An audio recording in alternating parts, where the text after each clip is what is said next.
Today is the second Sunday of Easter. Our Gospel is John chapter 20, 19 through 31. These are in effect the last words of the Gospel. Although there is a chapter 21 in John's Gospel, scholars remind us that clearly this chapter 21 was added later. That's not to say it's unimportant or uninspired. I make the point that this is the last piece of the Gospel for a reason which will become evident in a moment. It's one of those post-resurrection events. The disciples are gathered in a room. It's locked for fear of the Jews. Jesus becomes present in that room. He says, "Peace." A standard Jewish greeting. But in this instance, it is peace through the disciples who are about to be sent to the world. They are to become bearers of peace because they are bearers of the risen Lord. They are sent to be the place where he enters the world. To be a disciple is to be sent. To be baptized is to be sent. Crucial to that peace-bearing mission is reconciliation. There must be forgiveness. There must be forgiveness through the power of Jesus at work in the world. It's not just something we do. All forgiveness comes from God. As disciples, as bearers of Jesus, the risen Lord, we embody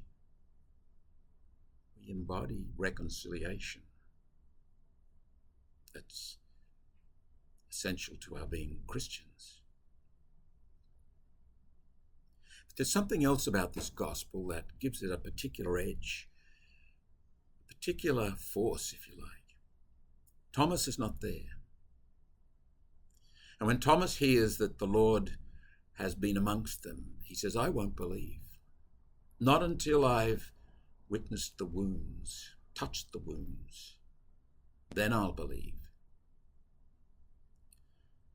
Perhaps inevitably and perhaps appropriately, Thomas has come down through the ages as the great skeptic, the doubter, the man who wants proof in order to believe. I'd like to suggest to you that there's something far more profound to Thomas's role in this account. Thomas announces the very essence of the incarnation here in drawing attention to the wounds, the gaping wound in his side. He said, "I want to put my hand in there. I want to point to this as the great affirmation of God's scandalous love." Thomas's witness, his being sent, is a key one in the history of the Christian churches. And it is also a key witness in terms of shaping our own sense of ourselves as baptized into Christ. What does it mean to be a disciple? To what are we bearing witness when we are sent to the world? Some kind of information about Jesus, some kind of moral program. Well, both of those will in their way be there, but that's not the core of it. The core of being sent is to embody the risen Lord, is to be the bearers to the world of this wounded one. It's not going to happen unless or until we know our own woundedness. That's what he is identifying with. That's what he is redeeming.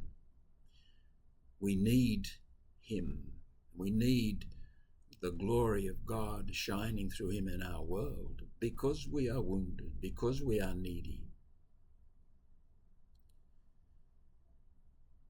We bear witness to a profound mystery, therefore, one who bears the glory of God, but in the frailty of humanity. I mentioned that these words in John's Gospel, in which this account is given, are the last words of John's Gospel.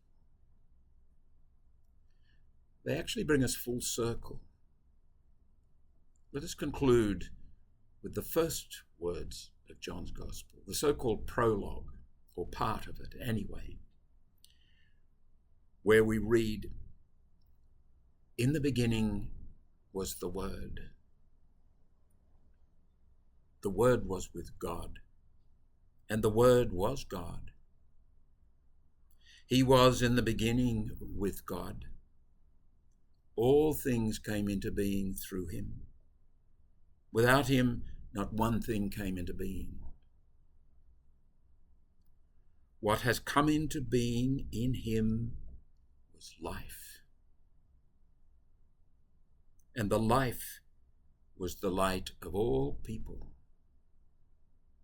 The light shines in the darkness,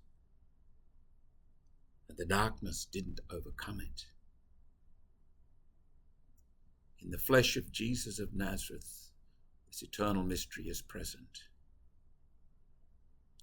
Let me leave you with a question.